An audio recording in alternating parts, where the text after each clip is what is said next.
Hello, everyone, and welcome to Conversations in Horror, the podcast. I'm your host, Kevin L. Powers. I'm also the owner-operator of Something Wicked Entertainment and Events, and I want to welcome you to our program in which I take an individual horror film from any different subgenre or decade, and then me and my special guests kind of sit down, discuss, analyze, critique, do all those great things that we normally do for a film, just so that we can get our opinions out to everyone else out there. But I hope that you like to listen to us talk about films because our opinions are unique. That being said, I do want to bring in my guest for today's podcast episode, which is Mr. Philip Ray. I want to thank you for joining us on the show today. Thank you for having me. And we are here to discuss the movie Obsession. Dated for 2025, but it did get its big theatrical release this year in 2026. And as you all know, we don't usually talk about recent movies, but this is a film that we both wanted to talk about. So let's get on with the conversation. Philip, what kind of was your general first time seeing the film, and how was your reactions to that film type of thing? So with Obsession, I initially was not going like I wasn't even planning to see it originally, but I saw the trailer and I was like, okay, this looks interesting enough. Uh so I decided to see it, and boy, was I just floored how great the movie was. I love this movie. This movie was just head to toe, was just great. I really liked the cast, especially again, the one who's getting the most talked about is the girl who plays Nikki, Indy Narati. I butchered her last name. But like again, like this, she just holds down the movie. And that's not to say the rest of the cast is bad, but I hope that this is a make it role for her. Like I hope she gets a lot more stuff after this because she was just great. But overall, just this is done by Curry Baker, who is like a YouTuber who this is his technically second uh actually this is his first theatrical release. And it's funny because we're right now in this kind of pseudo renaissance for like YouTubers turn movie makers. Between earlier this year we had Markiplier make his Iron Lung movie, and then obviously Curry Baker with this, and then with Back Rooms as well. It's like we're seeing a lot of YouTubers become filmmakers and stuff. And so far, I did not get to see Iron Lung, but I have seen Back Rooms and Obsession, and both of those are great. And this is becoming, a really good trend. But yeah, I love this movie. It's interesting that you call it a trend, because I know that the news outlets like to call it a trend, but for someone like me who all these different indie filmmakers out there, they've all put content on YouTube for free.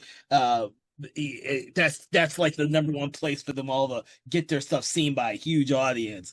And then even though bigger directors nowadays go back to doing short films, and they go on YouTube and social media as well. So, but I did see this movie at the theater. I was not 100% convinced that I was going to go see the movie.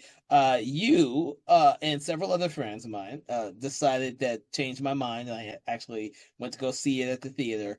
I think second week it was out, second or third week it was out. So I was one of those people who didn't see it the first week, but went after word of mouth. God, it came out, and then I finally saw it. I had the time to go see it, and I was like, oh wow, this is by far one of my favorite films of the year so far. Which is very hard for me to come out and say that for me this is early.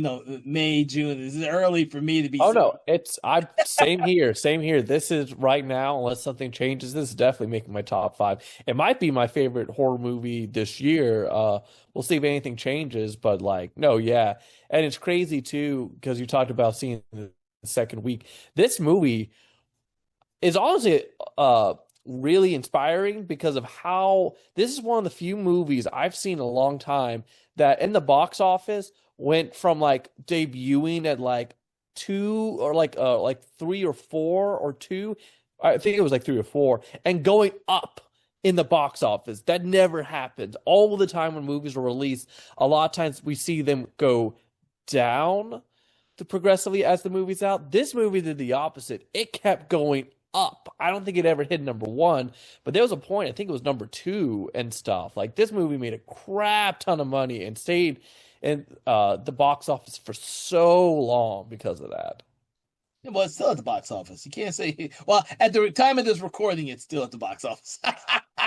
It's still making headways and breaking new records every week. It's out because it's doing so well, extremely. And the thing, it's a testament to, I would say, not just we always will say it's a testament to the originality of the concept, which is really isn't. It's really the chemistry between all these characters and the way in which the scenes are so suspenseful that they put you on the edge of your seat without you being completely grossed out and turn your head away from it by being grossed out. It works in a very similar way that Backrooms did or does in that space, which means that it will find a bigger audience. And I'm glad it has found a bigger audience. Yeah.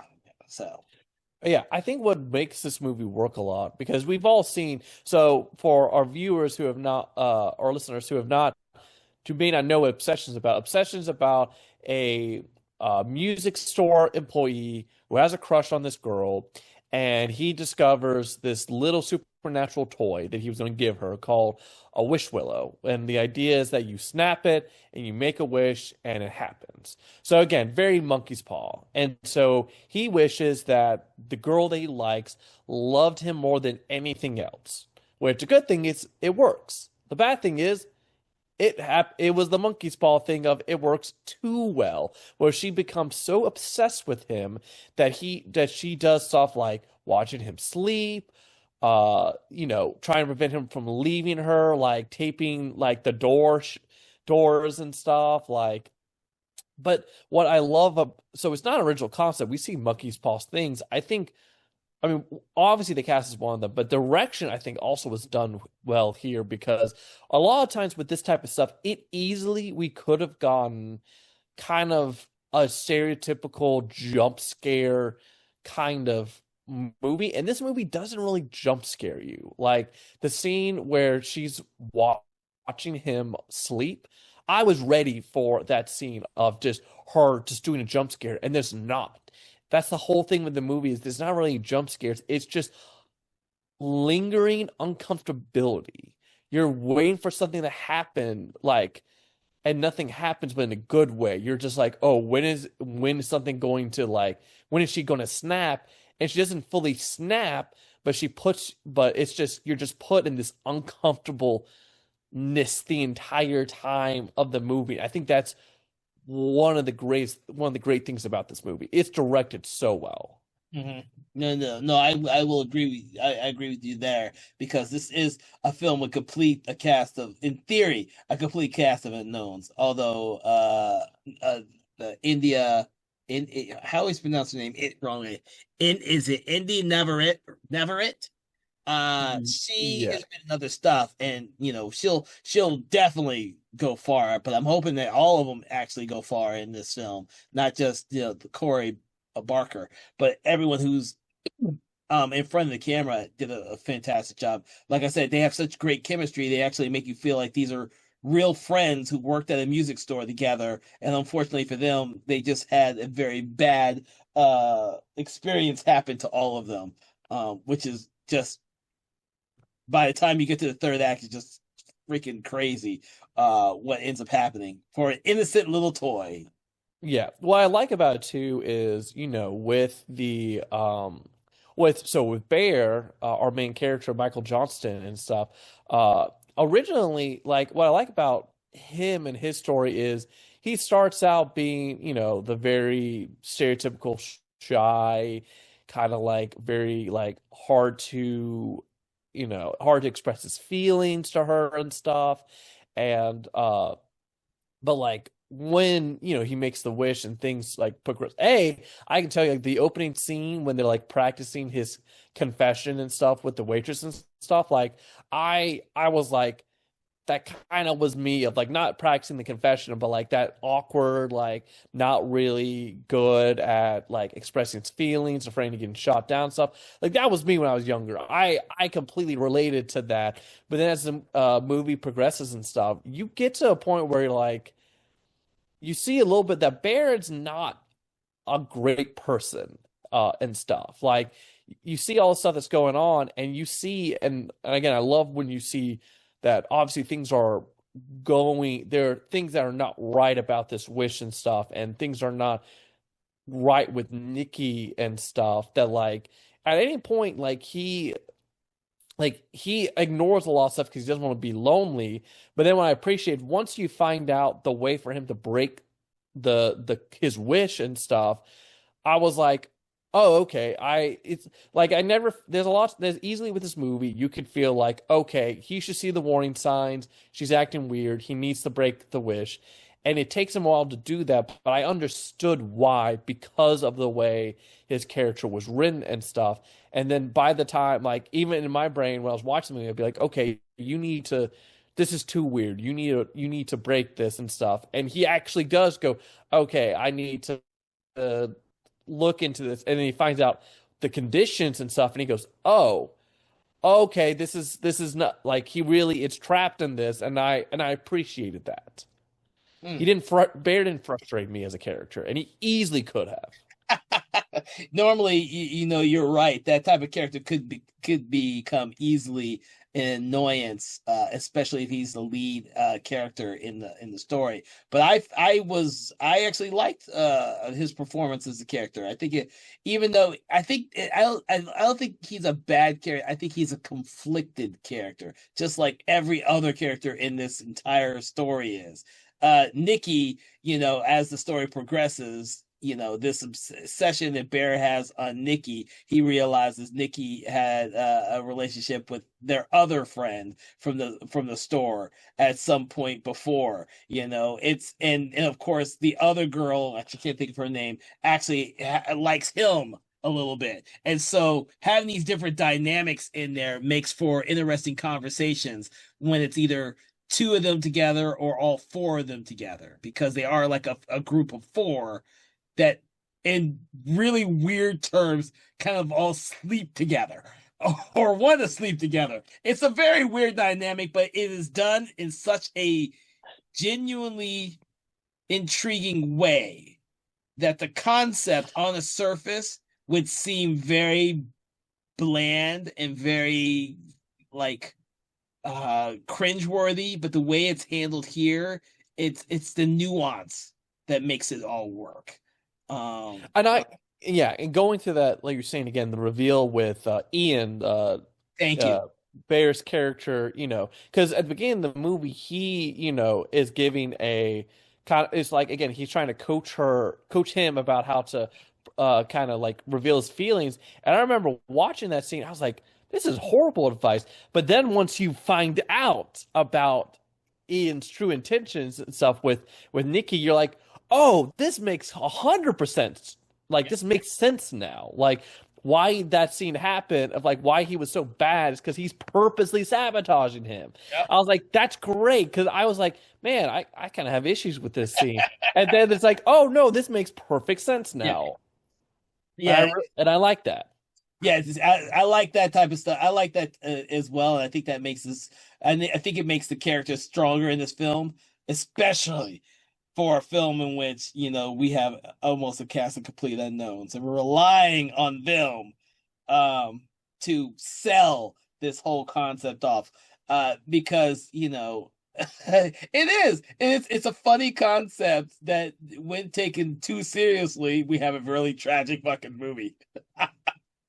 Yeah, and speaking of that, this movie's funny too. This movie is does a good job with his comedy. Like it, I'm liking a lot of times now with some of these modern horror films. They're doing a good job of using comedy, but not in a way that detracts from the horror aspect of the movie. I think they're doing a lot of, and this is one of a good example of there's comedy in this movie, but it never takes away from the horror aspects. Like the scene near the end when Ian's accidentally makes a wish and stuff, that was hilarious. It was. And that was a great scene that like again, it didn't detract and it was just like, no, that's hilarious. Like Yeah, no, I was not expecting that what happens with this character, but I was like, "Oh my God, that's hilarious." That is so like him. That needed to happen. Yes, I was actually really fond of that. yeah, And as you no. can hear, everyone, we're trying not to tell you all the great things about this movie. We actually want you to go see it because it is a great movie. So go ahead, Philip. Yeah. And then the goal this movie it's not very gory, but near the end it definitely cranks up the gore. And again, and if you're if you're looking for your gore, good news, there's some gore in this and it is brutal. When the scene happens in the car, I knew what was happening. Again, that's a good thing about this movie again is like with its with this kind of thriller aspect of it, it's like you know something's bad's going to happen. You just don't know when. And when the scene happens, which is the gory scene in the movie, I knew it was going to happen. I was just, when is it going to happen? When is it going to happen? When is it going? Like I know it's going to happen, and then when it happens again, it's such a good and gory scene. Like Yeah.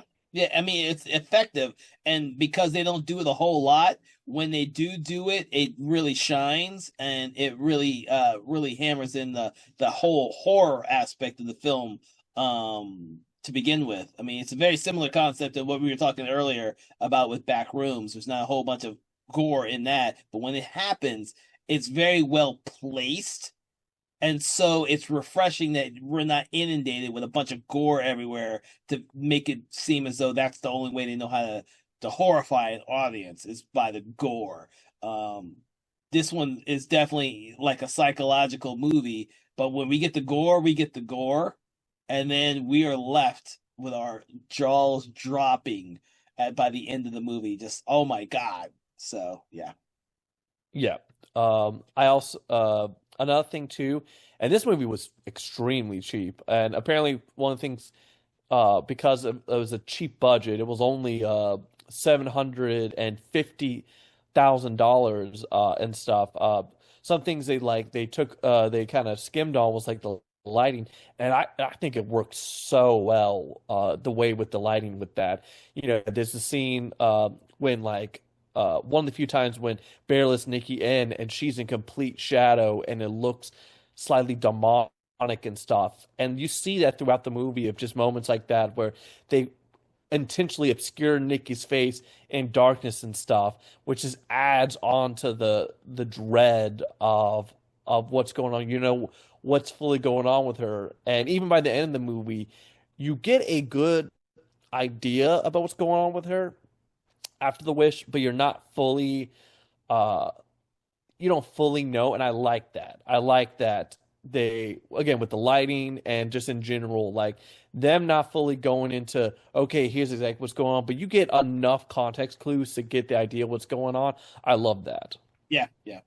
I agree. I agree. I enjoy those aspects too. So Um and then the ending, I love the ending. I thought the ending was done perfectly.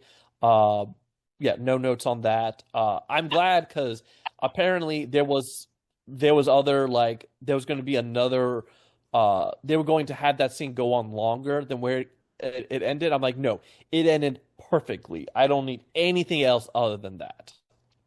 no, no, for everyone listening. I really enjoyed the ending to the way it ended. It ended in uh, a satisfying way for the overall story that the film is telling and for the characters, but it's such a tragic ending that as an audience member, I'm like, oh my God, that's Yeah, that. it Yeah, ends it ends in a way is like, oh yeah, there are it's not a good aftermath for the people who are alive and stuff. There's it's not it's going to be it's bad for everyone involved. It's again, it's a cautionary tale at yes. the end of it and stuff. Uh, no, I very much I liked it, and again, and I appreciated people's and again, like with like Bears, like I'm glad the decision he ends up making. I'm glad he went with it because I was thinking of ways the movies could end. I'm like, oh, I could see it ending this way or this way, and the route they took, I'm like, no, this is how it should have went. I'm like, I was very happy that's the route they went with. Yeah, same here, same here. Uh, so, what else do you have to say about Obsession without giving away too much good stuff? That's the Um, trick. That's the trick with this film. Yeah. No, I mean, again, I definitely say it's worth seeing. Again, I think it's probably going to end up being on both of our top Oh yeah, five of this year. I'm so glad it did well in the box office. Again, like to let the listeners know how momentous this is. This movie went up against, a Star Wars movie. It was Mandalorian Grogu, and it made more money than that. And that is unheard of. And I mean, nowadays, you would not think a small indie horror movie would make more money than a Star Wars movie that came out at the same time. But that's just a testament of how good this movie was. I do hope so for the future and stuff. I'm excited for Anthony Barker's next Curry Barker's next movie. It's called Anything But Ghost. He's already, and already the premise for that sounds really fun too. I'll tell you a little bit, Kevin, about it later. yeah, Uh, but apparently, like right now, there's not a and they're probably going to do something to this. Or Barker has said that if he did anything else with this, he would want it to be an anthology. Which I'm good with. I'm totally good if they did an anthology with this if they want to, or they keep it just the one. I'm also fully okay with as well. But yeah, no, this is one of those examples of you're happy to see something indie like this just get so much recognition and stuff because you know a lot of times horror movies they get a lot of things, but this one is a good nice good success story that's just really great. And I agree, Kevin. I hope not only if indie gets more movies and stuff. I hope the whole cast gets, a lot of recognition for this and gets a lot more roles. yeah, yeah. Which is not always the case when an independent indie film, makes big. Uh, a lot. Unfortunately, from what I've been told, a lot of times, these actors in these little bitty indie roles are not like SAG actors, so then they don't get all the great roles that they are deserving for a while. They have to work their way back up. I think that's the biggest problem with a lot of those actors, because every major production is a freaking SAG production. So getting them on that project maybe a little bit more hurdles. That's why I'm glad to hear Barker has already secured his next film, because that sometimes happens with directors too. If you're not part of the DGA, trying to get you on a freaking Hollywood movie after having an indie film is also kind of hard for a lot of people. It's why a lot of Wonder Kids don't ever amount to much after their first or second film. It happens. So, any other things you'd like to say about this movie that we have not covered and we want to cover, but not leave for the audience to go watch the movie for?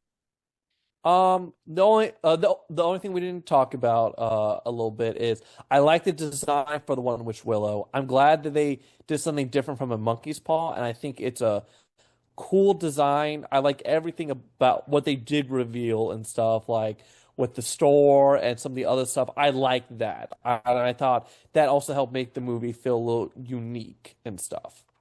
It's good that you brought that up, because I wanted to say something about that too. It's good that they made it like an antique. So the reason people don't use them is because they consider them antiques, so they never get opened. I like the fact that that was part of the concept, or everyone out of their brains would go buy them all up all at once, and have a whole bunch of wishes coming out. I like the fact that the reason why some people have not realized that they're actually real is because they just never use them because they're considered antiques. And it's something that you like it was designed good enough that it's something you would realistically see. Oh yeah, it's definitely a novelty. You would definitely see something like this in a novelty store. That's why I liked it too. Yeah, it's definitely a novelty item that you'd see in a novelty store. So all right, so for everyone listening, what we normally do is we love to rate the films between 1 and 5, 1 being poor, 5 being amazing. But what we love to do is we like to take an object, quote, or saying from the film to attribute to our rating. What is your rating, Philip? And what is your quote, object, or saying are you going to attribute to the film? I give Obsession 4.5, one wish willows out of 5. I'm gonna slap you because you used mine on this one. So I'm gonna say, see, I'm gonna be a little bit more generous than you, and you gave it a 4.5. I'm gonna give it a 5. A 5 crazy ass Nickies chasing after me. Out of 5 because I think this is a testament to one of the best horror films to come out in a long time. As we've all listened to me talk about movies like Weapons and Sinners and all that, where I found fault for them, I just couldn't find any real faults with this one. To be honest with you, I kept thinking, I'm like, maybe the fault is it's the first time feature filmmaker, but I was like, nah, that can't be a reliable fault. That just means he's gonna go up and do better things after this, because that's how I like to think of all young filmmakers. You do one, but you're gonna be better on the second film and even better on the third film. But I think this is like one of my favorites in like a very long time, because it just hit so well on all those marks that yeah, I just hope more people go out there and give it a chance. A lot of people already have. What am I talking about? A lot of people already have given this movie a chance. And rewatched it and probably rewatched it again. So that's good to hear. That's good to hear. So, but that's why I'm gonna stick with that. With that, I do hope that you all have enjoyed listening to us talk about the movie Obsession. As of the time of this recording, it's still at the theater after like 2 months. So please make sure to go check it out if you get the chance. Make sure to like, follow, share, subscribe. Do that thing you do with your favorite podcast or your favorite podcast app, Spotify, or YouTube. And make sure to check out our companion podcast, Conversations in Hammer Studio Horrors, which is released every first to third Friday. If you love classic Hammer Studio Films, you're going to love that podcast. We do some amazing conversations on those movies as well. Thank you so much for listening, and have a great day. Broken Lighthouse. Take 3. Conversations in Horror is a Broken Lighthouse Pictures production. Written, produced, and directed by Kevin L. Powers. Executive producer Kelly A. Inoka.